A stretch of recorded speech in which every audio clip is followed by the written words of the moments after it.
2 locali chiusi in meno di 24 ore, martedì pomeriggio il bar alla Pergola, mercoledì mattina il caffè a Roma, entrambi per aver somministrato alcol a minorenni, violazione che ha fatto scattare i sigilli per 15 giorni.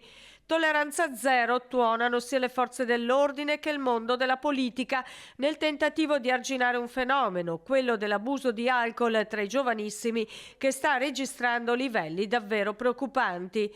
Sulla questione oggi interviene anche il presidente della categoria baristi, Gino Brunello. Come categoria è una cosa che noi abbiamo sempre sollecitato, fatto leva su questa cosa qua di non servire alcolici ai minorenni. È una cosa molto difficile, è una cosa un po' complessa, non si sa mai fin dove arriva la responsabilità del gestore, ma il dare da bere direttamente alle persone è una cosa che non si fa, è una cosa che noi abbiamo anche sollecitato più volte su alcuni locali. Le segnalazioni partono anche dalla nostra associazione o addirittura dai genitori.